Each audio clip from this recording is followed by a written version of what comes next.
उस साहस की याद दिलाता है। कारगिल की ऊंची ऊंची चोटियां, कठिन मौसम, दुश्मन की चुनौती, हर परिस्थिति हमारे सैनिकों के सामने थी, लेकिन उनका हौसला हर चुनौती से बड़ा था। उन्होंने मां भारती की रक्षा के लिए अपना सर्वस्व अर्पित कर दिया।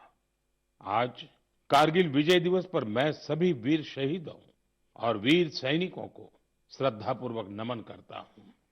साथियों, आज का भारत अपने वीरों को सिर्फ भी नहीं करता, नई पीढ़ी को उनकी गाथा भी बताता है।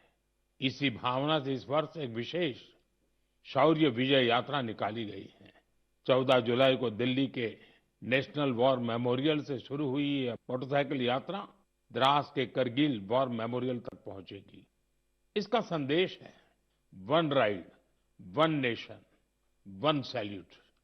ये यात्रा हमें याद दिलाती है कि राष्ट्र के लिए दिया गया बलिदान कभी भुलाया नहीं जा सकता। साथियों, आज भारत अपने सैनिकों के साहस के साथ साथ अपनी तकनीकी क्षमता को भी लगातार मजबूत कर रहा है। कुछ दिन पहले भारतीय नौसेना में आईएनएस महेंद्रगिरी शामिल किया गया। यह आधुनिक जंगी जहाज भारत में ही डिजाइन किया गया है, भारत में ही बना है। इसमें 75% से अधिक स्वदेशी सामग्री का उपयोग हुआ है। यह आत्मनिर्भर भारत की बढ़ती शक्ति का प्रतीक है। इसी महीने डीआरडीओ ने Pinaka long range guided rocket का भी सफल परीक्षण किया। इस सफलता के पीछे हमारे वैज्ञानिकों और इंजीनियरों का सामूहिक परिश्रम है। 2-3 दिन पूर्व ही डीआरडीओ ने कुशा मिसाइल का भी सफल परीक्षण किया है। साथियों, आज रक्षा उत्पादन हो, रक्षा निर्यात हो या मित्र देशों के साथ राजनीतिक सहयोग, भारत लगातार नई ऊंचाइयों की ओर बढ़ रहा है। इस महीने की शुरुआत में मैं इंडोनेशिया में था, जहां ब्रह्मोस और अस्त्र मिसाइलों के लिए एक बड़ा समझौता हुआ है। दुनिया का भरोसा भारत के रक्षा उपकरणों और तकनीक पर बढ़ रहा है। आइए, इस करगिल विजय दिवस पर हम अपने अमर शहीदों को नमन करें और एक सुरक्षित, सक्षम और आत्मनिर्भर भारत के निर्माण का अपना संकल्प और मजबूत करें। मेरे प्यारे देशवासियों, मन की बात के पिछले एपिसोड में मैंने आपसे कैच द रेन अभियान की चर्चा की थी। मैंने आग्रह किया था कि बारिश की हर बूंद को सहेजने के इस अभियान को जन आंदोलन बनाएं। कैच द रेन का संदेश बहुत सीधा है, जहां बारिश गिरे, जब बारिश गिरे, पानी को वहीं सहेजिए।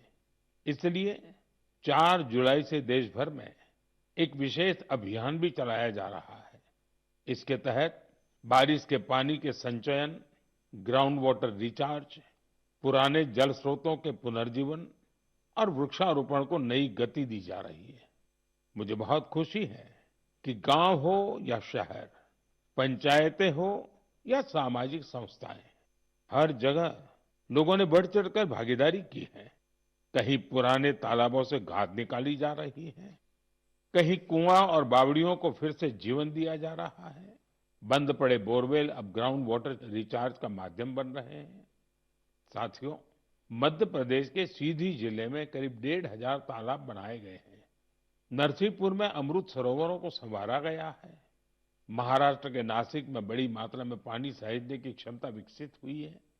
आंध्र प्रदेश के नंदयाल में सभी ग्राम पंचायतें इस अभियान से जुड़ी हैं और पुराने तालाबों को फिर से उपयोगी बनाया गया है।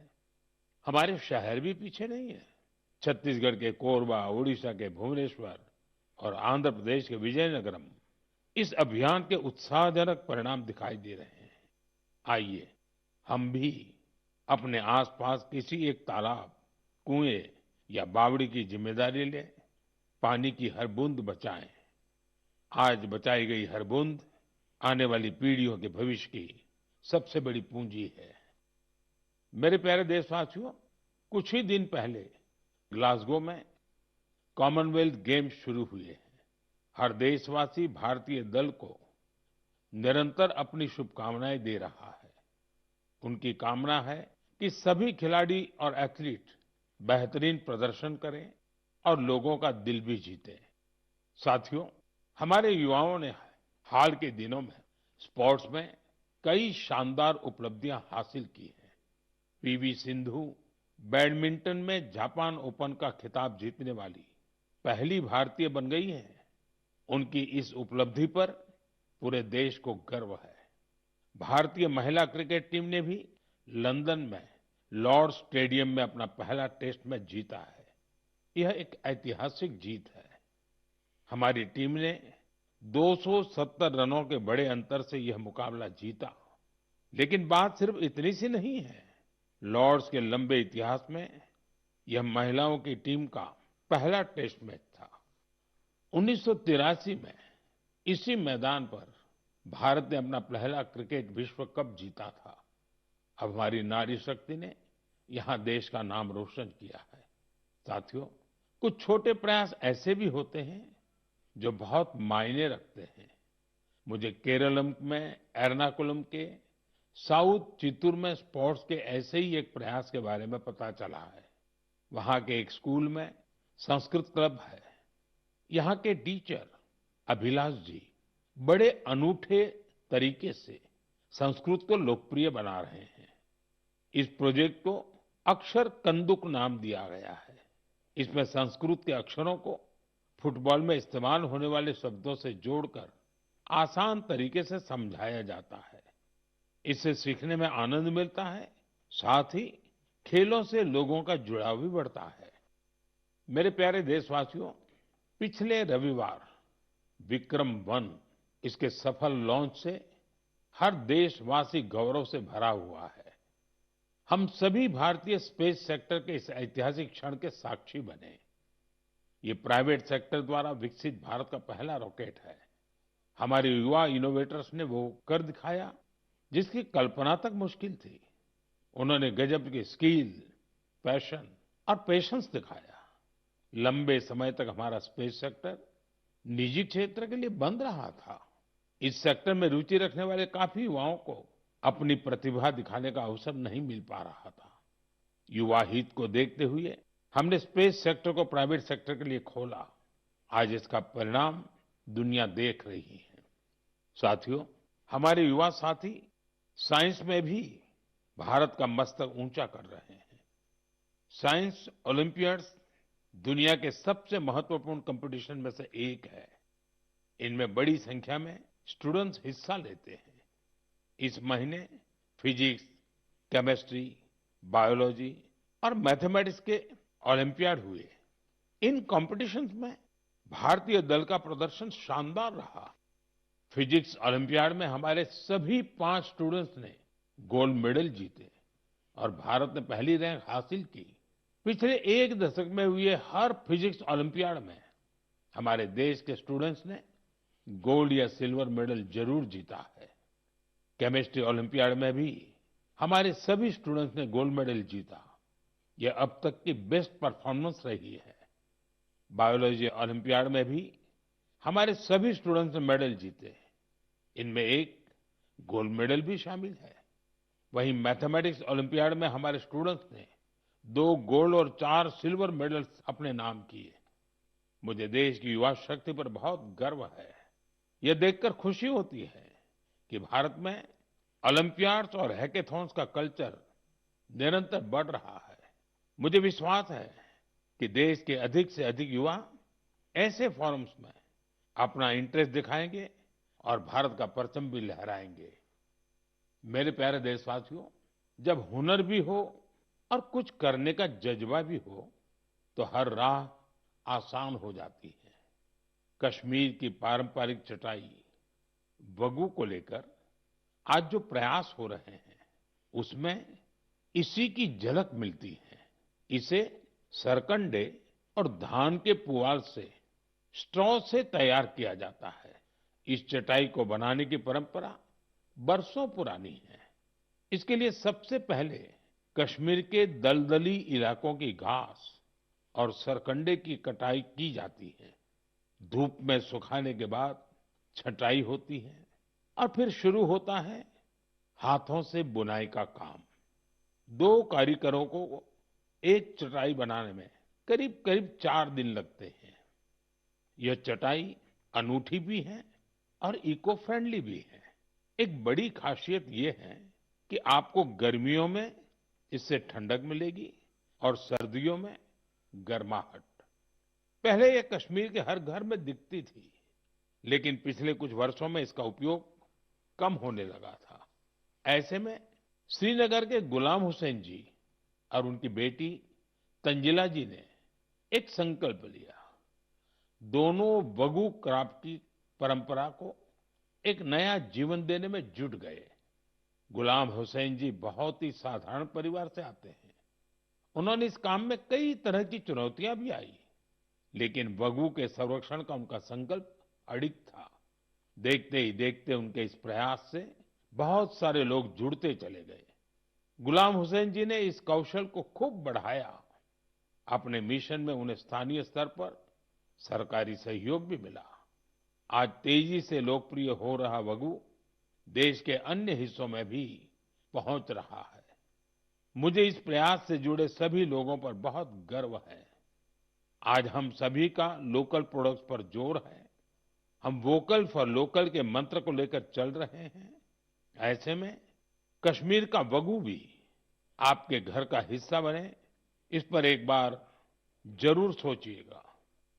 साथियों, हमारे देश में चाय सिर्फ एक पेय नहीं है, ये अपनापन भी है। सुबह की शुरुआत हो, दोस्तों की मुलाकात हो या परिवार के साथ कुछ पल बिताने हो, चाय हर मौके का हिस्सा बन जाती है। वैसे तो आप भी भलीभांति जानते हैं मेरा चाय से रिश्ता क्या है, लेकिन आज मैं जिस चाय की चर्चा कर रहा हूं, उसने सिर्फ स्वाद ही नहीं दिया, बल्कि अनेक बहनों के जीवन में आत्मनिर्भरता की नई खुशबू भी घोल दी है। उत्तर प्रदेश के बिजनौर जिले के लखीवाला गांव में सेल्फ हेल्प ग्रुप से जुड़ी महिलाओं ने विदुर प्रेरणा स्वदेशी हर्बल टी तैयार की है।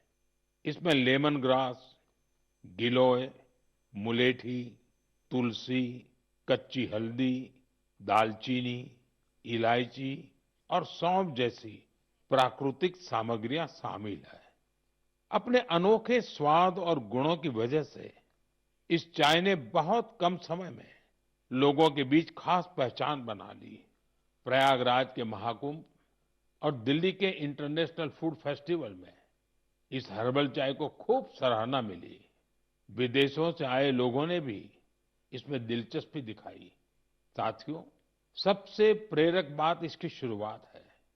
ये पूरा प्रयास सिर्फ 1 लाख रुपए से शुरू हुआ था। आज यह ब्रांड देश के बड़े संस्थानों तक पहुंच चुका है। ये पहल हमें बताती है कि जब स्थानीय ज्ञान, प्रकृति और महिलाओं का आत्मविश्वास साथ आते हैं, तो एक छोटा सा प्रयास भी बड़े बदलाव की शुरुआत बन जाता है। मेरे प्यारे देशवासियों, आज देश भर में एक पेड़ मां के नाम अभियान के माध्यम से लोग प्रकृति के प्रति अपना दायित्व निभा रहे हैं। जब समाज इस भावना से जुड़ता है, तो बहुत सुंदर और प्रेरक उदाहरण सामने आते हैं। साथियों, अहमदाबाद में जन भागीदारी की अद्भुत शक्ति दिखाई दी है। भाड़ज क्षेत्र में 1 घंटे के भीतर 3.5 लाख से अधिक पौधे रोपे गए। इसमें 25,000 से अधिक लोग जुटे। स्कूली बच्चे, एनसीसी कैडेट्स, स्वयंसेवक और आम नागरिक, सभी ने इस अभियान में हिस्सा लिया। आने वाले वर्षों में यही पौधे एक घने शहरी वन का रूप लेंगे। इस प्रयास को Guinness book of world record में दर्ज किया गया है। साथियों, एक पेड़ मां के नाम अभियान के तहत यूपी में भी जन शक्ति का अद्भुत संकल्प देखने को मिला है। वहां एक ही दिन में 12 जुलाई को 35 करोड़ से अधिक पौधे लगाए गए हैं। यूपी का सांसद होने के नाते मेरे लिए ये भी विशेष गर्व की बात है। मेरे प्यारे देशवासियों, पेड़ केवल मनुष्यों के लिए नहीं होते, वे अनगिनत जीवों के घर भी होते हैं। गुजरात के गीर के जंगलों में करीब 60 वर्षों बाद इंडियन ग्रे हॉर्नबिल फिर से बसेरा बना रहा है। ये गीर में बरसों से हो रहे संरक्षण और पुनर्स्थापन के प्रयासों का परिणाम है। हॉर्नबिल को जंगलों का किसान कहा जाता है। ये फल खाते हैं और बीजों को दूर दूर तक पहुंचाते हैं। उन्हीं बीजों से जंगल में नए पेड़ उगते हैं। इस तरह एक पक्षी जंगल को फिर से हरा भरा बनाने में मदद करता है। मैं आप सभी से कहूंगा, हम सभी अपने जीवन के किसी विशेष अवसर को प्रकृति से जरूर जोड़ें। एक पेड़ माँ के नाम लगाएं। आज का लगाया एक छोटा सा पौधा आने वाली पीढ़ियों के लिए हरियाली, स्वच्छ हवा और सुंदर भविष्य की विरासत बन सकता है। मेरे प्यारे देशवासियों, हम सभी जानते हैं कि आज प्लास्टिक प्रदूषण पूरी दुनिया के पर्यावरण के लिए बड़ी चुनौती बना हुआ है। सिंगल यूज प्लास्टिक का कचरा कई वर्षों तक प्रकृति को नुकसान पहुंचाता रहता है। इसलिए प्लास्टिक का सही निस्तारण बहुत जरूरी है। साथियों, बिहार के सीतामढ़ी में वेस्ट टू वेल्थ का शानदार उदाहरण सामने आया है। यहाँ कचरे की रिसाइकलिंग कर उससे आकर्षक बेंच बनाई जा रही है। एक बेंच तैयार होने में करीब 40 किलो सिंगल यूज प्लास्टिक खप जाती है। यह मजबूत, टिकाऊ और आरामदायक होने के साथ साथ इको फ्रेंडली भी होती है। इसे सरकारी स्कूलों, पार्कों और सार्वजनिक स्थलों पर लगाया जाता है। इसके जरिए लोगों में पर्यावरण संरक्षण को लेकर जागरूकता भी बढ़ रही है।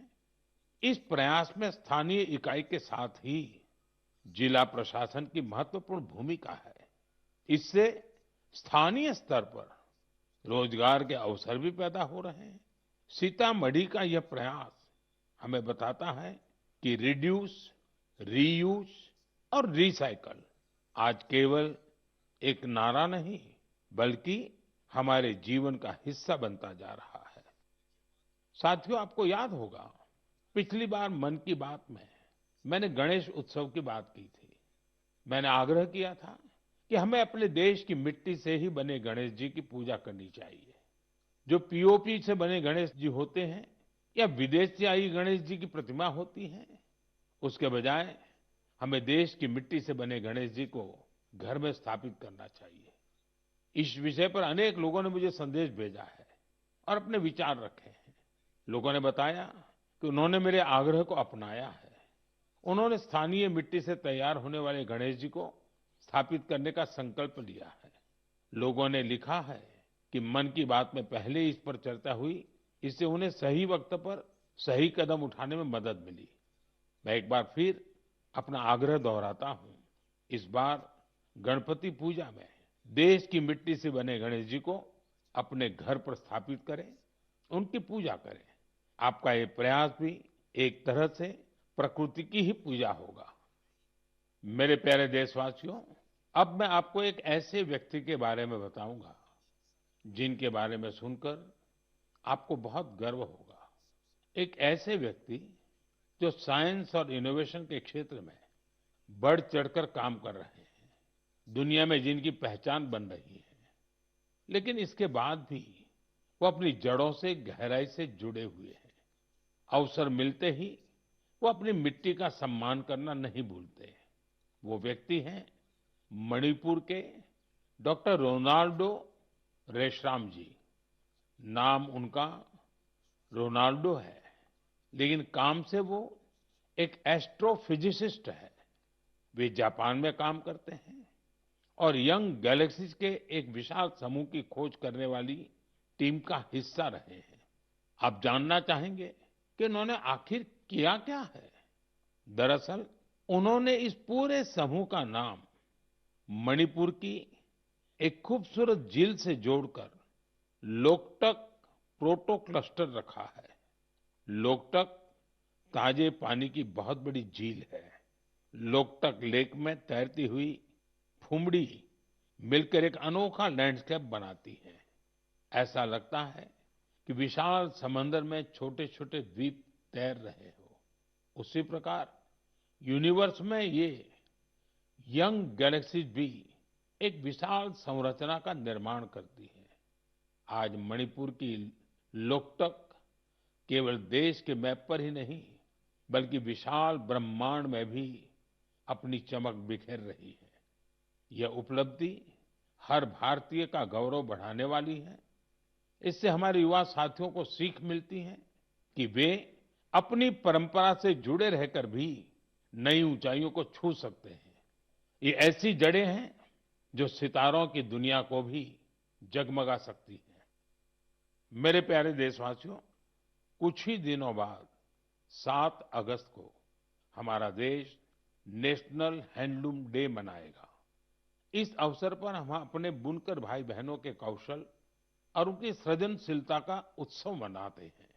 हमारे ये साथी पीढ़ियों से चली आ रही परंपराओं को आगे बढ़ा रहे हैं।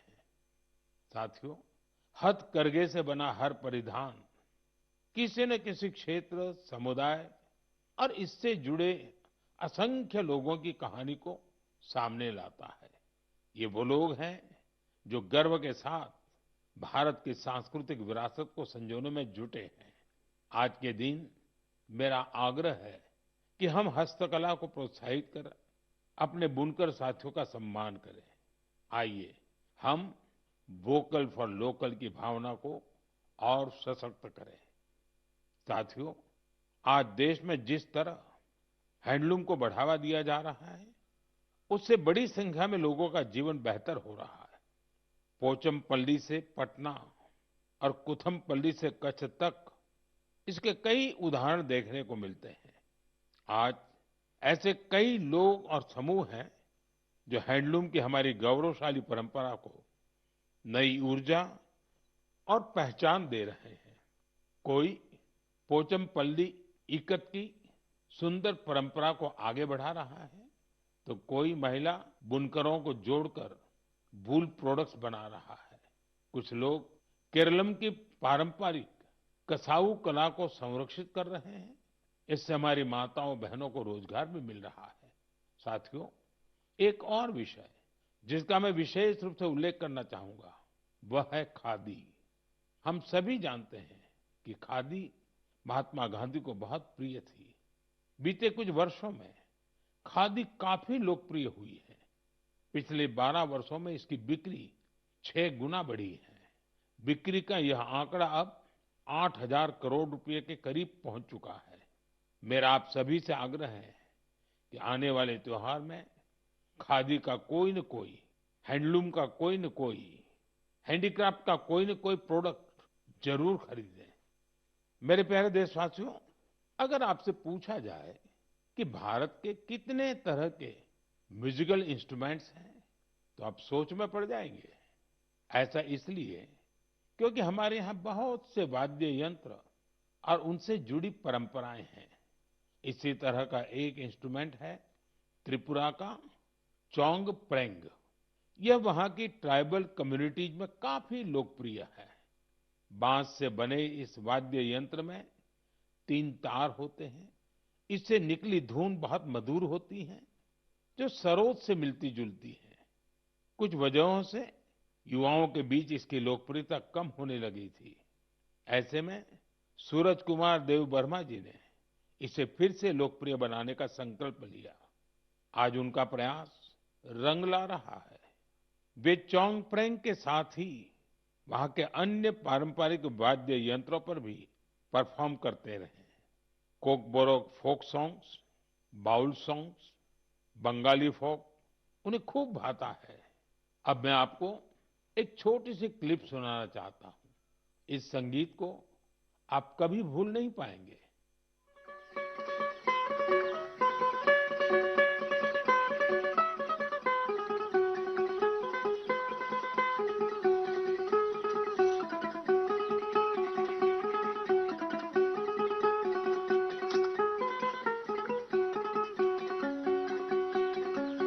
Dadohan male